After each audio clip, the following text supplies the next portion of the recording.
Bonjour et bienvenue dans cette nouvelle vidéo. Donc aujourd'hui, je vais vous présenter un cours pour vous montrer comment créer une auto-entreprise. Voilà, donc on a le site auto-entrepreneur-ursaf.fr et on a tout ça, le portail et l'accueil, s'informer sur le statut, l'essentiel du statut, etc. Donc je vais copier tout ça. Je vais aller sur un navigateur de recherche. Je vais coller ici. Voilà le site. Donc c'est un site de l'URSSAF. L'URSSAF, pour vous rappeler, c'est l'Union de recouvrement de la sécurité sociale des allocations familiales. Donc on a tout s'informer sur le statut, créer une auto-entreprise et gérer mon auto-entreprise. Donc on va commencer par s'informer sur le statut. Donc là, comme vous voyez, l'essentiel du statut, on a toutes ces questions, toutes les questions qu'on peut se poser pour la création d'une auto-entreprise. Qu'est-ce qu'une auto-entreprise? Qui peut devenir auto-entrepreneur? Quels sont les avantages du statut? Quelles sont les obligations? Devenir auto-entrepreneur, combien ça coûte? Quel accompagnement de l'URSSAF pendant la première année d'entrepreneuriat? Quel accompagnement de l'URSSAF en cas de cessation de l'auto-entreprise? Voilà. Et bien sûr, pour chaque question, il y a des détails. Par exemple, pour la première, qu'est-ce qu'une auto-entreprise? On vous dit, voilà, c'est un statut pour entreprendre en toute simplicité. On vous explique en détail, ici. Voilà, comme vous voyez. Et puis, voilà, donc il y a d'autres questions. Une fiscalité allégée, par exemple, une protection sociale au quotidien, l'opportunité d'entreprendre, etc. Mais pour simplifier tout ça, je vais vous montrer un guide officiel, ce qu'on appelle, c'est le guide pratique de l'auto-entrepreneur à consulter ou à télécharger gratuitement. Donc, je vais vous montrer comment le télécharger. Donc, vous cliquez sur guide officiel et là, si vous souhaitez devenir auto-entrepreneur, ce qu'il faut savoir, donc vous pouvez le télécharger soit en version, voilà, version métropole, en PDF, ou bien si vous êtes en Outre-mer également, vous pouvez le télécharger pour la version Outre-mer. Ce qui nous intéresse aujourd'hui, on va télécharger ce guide version métropole, comment devenir auto-entrepreneur en métropole. Voilà, en un clic, comme vous voyez, donc j'ai ouvert ce guide auto-entrepreneur. Voilà, l'URSSAF vous accompagne. Allez, je vais vous présenter le guide en détail dans la prochaine séquence. Merci de votre attention.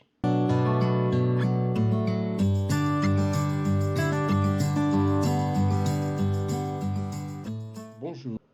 Dans cette deuxième page, nous allons voir comment que l'URSSAF est au service de notre protection sociale.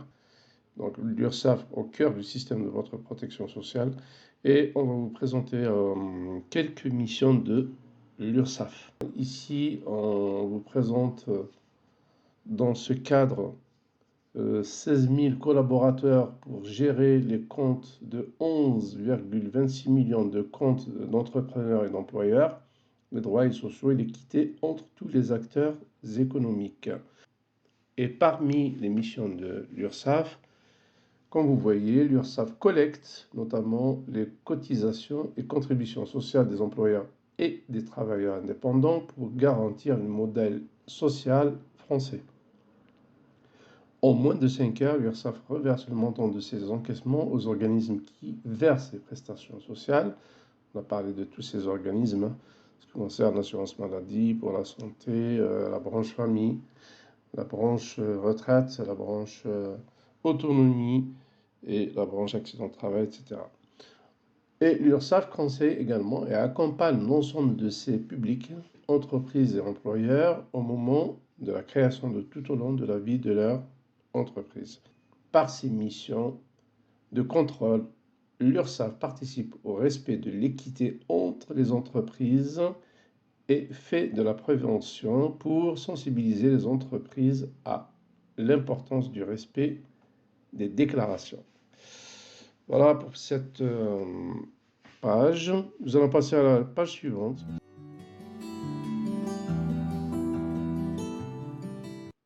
Sur cette page, je vais vous présenter le sommaire du guide de l'auto-entrepreneur. Et comme vous voyez, il y a 10 chapitres. Le premier chapitre, vos interlocuteurs. Le deuxième chapitre, les conditions et principes. Le troisième chapitre, c'est l'ACRE, ce qu'on appelle l'aide aux créateurs et repreneurs d'entreprise. Le quatrième chapitre, c'est le calcul des cotisations et versements libératoires de l'impôt sur le revenu. Au cinquième chapitre, nous allons voir les modalités de déclaration et de paiement. Au sixième chapitre, nous allons voir la protection sociale, ce qui concerne la santé, la retraite et la famille. Au chapitre 7, nous allons voir comment sortir du dispositif pour les auto-entrepreneurs qui souhaiteraient mettre fin à leur micro-entreprise. Au chapitre 8, nous allons voir les services en ligne. Au chapitre 9, nous allons voir l'action sociale. Et au chapitre 10, nous allons voir la mobilité internationale. Dans la prochaine séquence, nous allons voir le premier chapitre, vos interlocuteurs.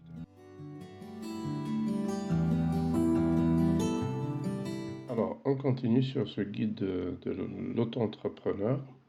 On vous a présenté le sommaire. Et là, donc, nous allons traiter le premier chapitre, vos interlocuteurs. Voilà, c'est ce qu'on va voir ici. Et sur cette page, donc, on a les interlocuteurs. Vous êtes travailleur indépendant, soit vous êtes artisan, commerçant, professionnel libéral non réglementé.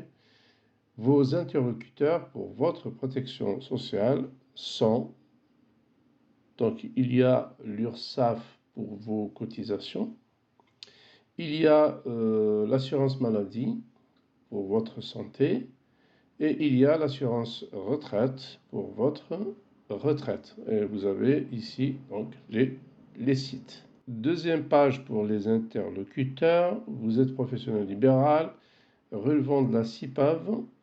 Vos interlocuteurs pour votre protection sociale sont, alors ça c'est pour les professions libérales, il faut préciser.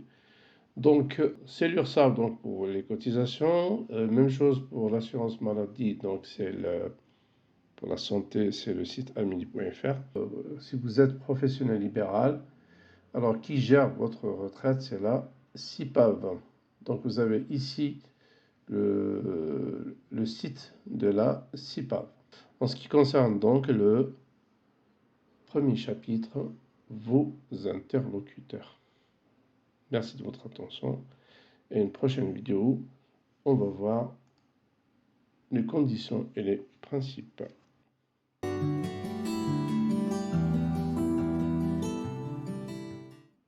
On va voir la suite sur le site de l'auto-entrepreneur. Dans cette séquence, nous allons voir les conditions et les principes. Donc les conditions pour une entreprise individuelle sous le régime fiscal de la micro-entreprise. Alors, le chiffre d'affaires doit être inférieur à 188 700 € pour une activité de vente de marchandises, de denrées à emporter ou à consommer sur place, ou de fourniture de logements, tels que tourisme classé et chambre d'hôtes. Alors, sauf meublé, qui relève du seuil de 77 700 €. Donc tout ça, c'est pour toutes ces activités, vente de marchandises, denrées à emporter ou à consommer sur place ou de fourniture de logement. Donc deuxième chiffre, c'est 77 700 € pour les prestations de services relevant de la catégorie des bénéfices industriels et commerciaux, ce qu'on appelle le BIC, ou des bénéfices non commerciaux, BNC, et les professions libérales, non réglementées ou relevant de la CIPAV pour leur assurance retraite. Voilà, donc attention, la première année d'activité, le montant du chiffre d'affaires proposé, exemple, début d'activité 1er mars 2024, et ce chiffre doit être multiplié par le nombre de jours restants de l'année, et donc à ne pas dépasser ce chiffre. Alors dans l'année, c'est 77 700 euros. Et si vous avez commencé votre activité à partir du 1er mars 2024, donc on va dire le troisième mois de l'année, donc il faut multiplier le nombre de jours restants de l'année, divisé par 366 et à multiplier par 77 700 euros. Donc à ne pas dépasser en tout les 64 962 euros. Alors pour la franchise de TVA, pas de facturation et pas de récupération de TVA jusqu'à 101 000 en ce qui concerne l'activité de vente et 39 100 euros à ne pas dépasser également dans les prestations de services. Voilà. Et puis, aucune déduction de charges ni amortissement de matériel. Ça, en ce qui concerne donc les conditions. Maintenant, on va voir les principes. L'immatriculation obligatoire via le guichet unique, ce qu'on appelle le centre de formalité des entreprises. Maintenant, cette immatriculation doit se faire en ligne sur ce site. Voilà ce qu'on appelle formalitéentreprise.gouv.fr. Si je clique, voilà, donc vous allez tomber sur le site de l'INPI, formalitéentreprise.gouv.fr. C'est à partir de là que vous pouvez déclarer. On va continuer sur les principes. Alors, l'ensemble des entreprises seront enregistrées au registre national des entreprises, qu'on appelle le RNE, lors de la création de l'entreprise. La taxe pour frais de chambre de commerce et de métier est calculée en pourcentage du chiffre d'affaires à compter de la deuxième année d'activité. Alors, cette taxe n'est pas due si le chiffre d'affaires de l'avant-dernière année est inférieur à 5 000 euros. À noter, les conditions d'exercice de certaines activités sont soumises à des obligations, par exemple qualification professionnelle et assurance professionnelle obligatoire en fonction de l'activité exercée. Donc responsabilité civile professionnelle, assurance décennale. En ce qui concerne toujours les principes, il est bon à savoir, si vous avez des clients particuliers, donc vous devez relever du dispositif de médiation et de permettre à vos clients d'y avoir accès gratuitement. Voilà. Donc vous devez choisir un médiateur de la consommation et en cas de litige, et si vous n'arrivez pas à régler la situation à l'amiable, il est possible pour votre client de saisir le médiateur que vous aurez désigné. Et vous devez ouvrir un compte bancaire également dédié à votre activité d'auto-entrepreneur, séparé de votre compte bancaire personnel. Et si vous avez un chiffre d'affaires annuel supérieur à 10 000 euros, 2 années civiles consécutives. Et vous devez indiquer avant ou après votre nom la mention entrepreneur individuel ou EI, entrepreneur individuel, sur l'ensemble de vos documents, sur les devis, les factures, les notes de commande, les tarifs, les documents publicitaires, etc. Ainsi que sur le compte bancaire dédié à l'activité professionnelle. Et cela ne vous empêche pas d'ajouter un nom commercial. Voilà, toujours en ce qui concerne les principes, vous avez donc le calcul et le paiement de chaque mois ou chaque trimestre de l'ensemble des charges sociales. Donc calcul et paiement chaque mois ou chaque trimestre de l'ensemble des charges sociales personnelles en appliquant un pourcentage forfaitaire au chiffre d'affaires réalisé. Le forfait social comprend les cotisations et contributions relatives à la protection sociale obligatoire. Assurance maladie, maternité, indemnité journalière pour toutes les activités, indemnité décès, allocation familiale, retraite de base, retraite complémentaire obligatoire, donc excepté pour les bénéfices non commerciaux, hors CIPAV, et la CSG-CRDC. À cela s'ajoute une contribution à la formation professionnelle, 0,10% pour les commerçants, 0,20% pour les professions libérales et 0,30% pour les artisans. Et pour en savoir plus sur les cotisations sociales, vous cliquez ici.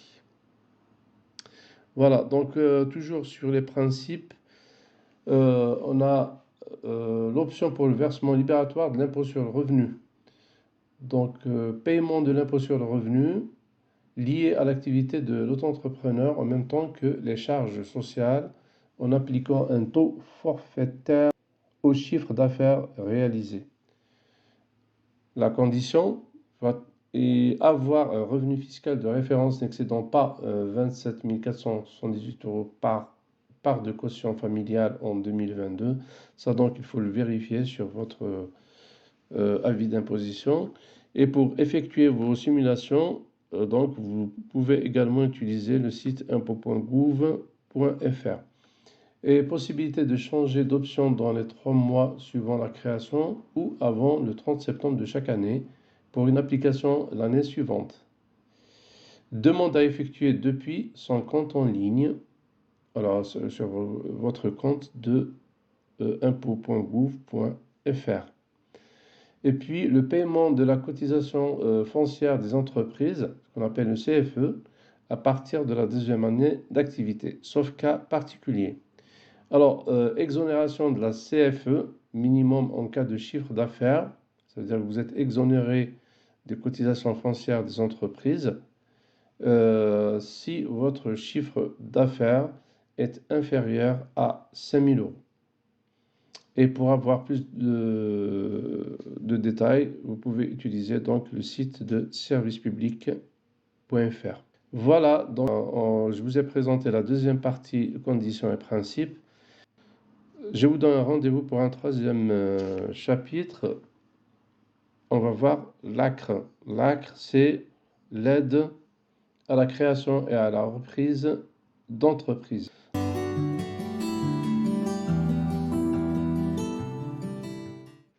On continue donc sur le guide de l'auto-entrepreneur. Et dans cette séquence, on va voir le troisième chapitre, l'ACRE. Qu'est-ce que l'ACRE? C'est l'aide à la création et à la reprise d'entreprise. Un formulaire devra être complété lors de la création d'activités sur le site autoentrepreneur.ursaf.fr. Alors, les conditions pour bénéficier de l'ACRE, vous devez répondre à l'une des situations suivantes. Soit vous êtes demandeur d'emploi, indemnisé ou indemnisable par un régime d'assurance chômage. Soit vous êtes demandeur d'emploi non indemnisé, inscrit 6 mois à Pôle emploi au cours des 18 derniers mois, bénéficiaire du RSA ou de l'allocation de solidarité spécifique, l'ASS, soit vous êtes un jeune de 18 à 25 ans révolu, un jeune de moins de 30 ans non indemnisé ou reconnu handicapé, un jeune de moins de 30 ans non indemnisé car ne remplissant pas la condition de durée d'activité antérieure pour ouvrir des droits à l'allocation d'assurance chômage, une personne créant ou reprenant une entreprise implantée dans un quartier prioritaire de la politique de la ville, un salarié ou une personne licenciée d'une entreprise en redressement, liquidation judiciaire ou sauvegarde, qui reprend toute ou partie d'une entreprise. Une personne ayant conclu un contrat d'appui au projet d'entreprise, on appelle un CAPE, remplissant l'une des conditions suivantes. Alors, soit bénéficiaire de la prestation partagée d'éducation de l'enfant, prépare. Par ailleurs, vous ne devez pas avoir bénéficié de cette aide depuis 3 ans, Cette période de 3 ans se situe entre la fin de cette exonération et la date de création de l'entreprise en 2024. Et vous ne devez pas être en situation de reprise d'une activité identique à la suite d'une radiation, année en cours plus une année civile complète. Ici, donc, on vous précise que pour bénéficier de ce dispositif, alors c'est quoi ce dispositif? C'est un bénéfice d'un taux minoré jusqu'à la fin du 3e trimestre civil suivant la date de début d'activité. Exemple, pour une création le 15 janvier, le taux réduit appliqué jusqu'au 31 décembre 2024. Alors pour une création le 25 mars 2024, par exemple, le taux réduit appliqué jusqu'au 31 décembre 2024. Et pour une création le 2 avril 2024, le taux réduit appliqué jusqu'au 31 mars 2025. Donc dans ce tableau, comme vous voyez, on va voir comment cette réduction de taux en ce qui concerne le taux de cotisation avec l'ACRE, la première année donc, et le versement libératoire de l'impôt sur le revenu, sur option, pour les différentes activités. Alors ici, on a l'activité vente de marchandises, BIC, ce qu'on appelle bénéfice industriel et commercial. Le taux de cotisation avec l'ACRE, donc la première année, il sera de 6,20%. En ce qui concerne le versement libératoire de l'impôt sur le revenu, 1%. Donc au total, 7,20%. Deuxième activité, en ce qui concerne les prestations de services commerciaux ou artisanales, le BIC, on a le taux de cotisation la première année, donc c'est 10,60%. Et l'impôt sur le revenu, c'est 1,7%. Au total, on a 12,30%. Autre activité, autre prestation de services et profession libérale, ce qu'on appelle le bénéfice non commercial, BNC. Donc le taux de cotisation, il est de 10,60 et l'impôt sur le revenu 2,2. Donc au total, on a 12,80% pour la première année. Autre activité, profession libérale relevant de la CIPAV. Le taux de cotisation avec l'ACRE pendant un an, il sera de 12,10%. Et en ce qui concerne l'impôt sur le revenu, c'est 2,2%.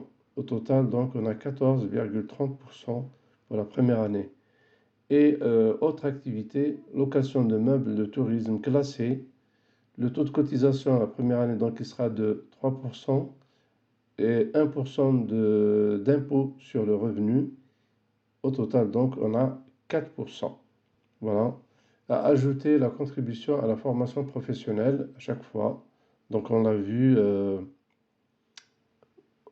dans le premier chapitre. À ça s'ajoute une contribution à la formation professionnelle, 0,10% pour les commerçants, 0,20% pour les professions libérales et 0,30% pour les artisans.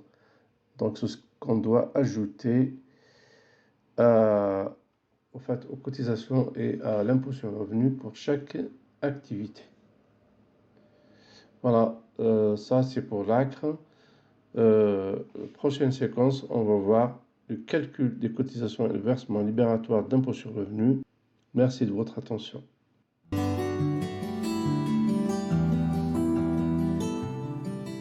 On continue sur ce guide auto-entrepreneur.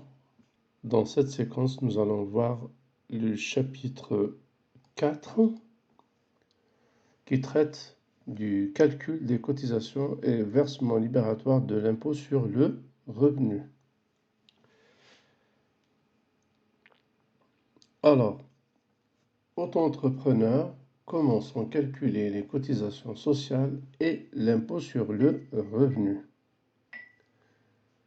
Pour calculer les cotisations et contributions sociales, un taux est appliqué sur le chiffre d'affaires encaissé. Il faut ajouter à chaque taux de cotisation celui pour la contribution de la formation professionnelle, 0,10% pour les commerçants, 0,20% pour les professions libérales et 0,30% pour les artisans. C'est ce qu'il faut ajouter ici. Alors, nous allons voir sur ce tableau les différentes activités, le taux plein de cotisation et le versement libératoire de l'impôt sur le revenu. Juste un petit rappel, nous avons déjà vu un autre tableau, mais concernant l'ACRE. Ici, parce qu'il y a un bénéfice d'un taux minoré. Donc pour la première année, si on peut bénéficier de l'ACRE, comme vous voyez ici, les taux sont réduits par rapport à ce qu'on va voir ici. Ceux qui ont fait plus d'une année, c'est-à-dire ceux qui ont bénéficié de l'ACRE, après ils vont passer à ces taux. Ou bien ceux qui n'ont pas bénéficié de l'ACRE aussi, ils vont passer directement à ces taux. Alors on va voir les activités, les ventes de marchandises, ce qu'on appelle le bénéfice industriel et commercial. Donc le taux plein de cotisation il sera 12,3%. Et l'impôt sur le revenu, c'est 1%. Donc au total, on a 13,30%. En ce qui concerne les prestations de services commerciaux et artisanales, toujours en bénéfice industriel et commercial, bien le BIC, les taux de cotisation sont de 21,20% et l'impôt sur le revenu 1,7%. Au total, donc, on a 22,90%. Autre activité, autre prestation de services et professions libérales. Voici ce qu'on appelle les bénéfices non commerciaux. Les taux de cotisation, c'est 21,10% plus 2,2% d'impôt sur le revenu. Donc au total, on a 23,30%. En ce qui concerne les professions libérales relevant de la CIPAV, c'est 21,20% de cotisation et 2,2% d'impôt sur le revenu. Au total, 23,40%. En ce qui concerne la location de meublés de tourisme classés, on a les taux de cotisation, c'est 6%, celui de l'impôt sur le revenu 1%, au total donc on a 7%. Voilà, donc comme indiqué ici, donc il faut ajouter toujours la contribution à la formation professionnelle et la taxe pour frais de chambre et de commerce ou de métier. Voilà pour ce chapitre 4 et dans une prochaine séance, nous allons voir les modalités de déclaration et de paiement en chapitre 5.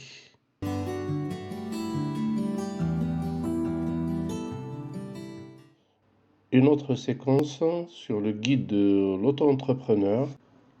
Dans cette séquence, nous allons voir le chapitre 5, modalités de déclaration et de paiement. Les déclarations et les paiements doivent être effectués obligatoirement en ligne, mensuellement ou sur option trimestriellement. Alors, déclaration du chiffre d'affaires, y compris s'il est zéro. Donc, on est obligé de déclarer, même si le chiffre d'affaires est zéro. C'est-à-dire qu'on n'a pas réalisé de chiffre d'affaires. Alors, première déclaration attendue après 90 jours, plus le mois en cours pour une option mensuelle. Exemple, création en octobre, les déclarations des 4 premiers mois en février, puis chaque mois. Donc, si vous percevez des allocations France Travail, Pôle emploi, c'est-à-dire des allocations de chômage, optez pour la déclaration et le paiement mensuel. Parce que vous allez déclarer également ce que vous avez touché comme allocation de chômage ou bien allocation France Travail chaque mois. Pour info, France Travail vous transmet des déclarations sur l'honneur dans l'attente de pouvoir déclarer en ligne. Possibilité d'anticipation des déclarations en ligne dès la réception de la part de l'URSSAF de l'attestation d'affiliation en tant qu'auto-entrepreneur. Donc, environ 4 à 6 semaines. Alors, les modalités de paiement. Paiement des cotisations et contributions sociales et éventuellement de l'impôt sur le revenu en effectuant ces formalités gratuitement sur ce site.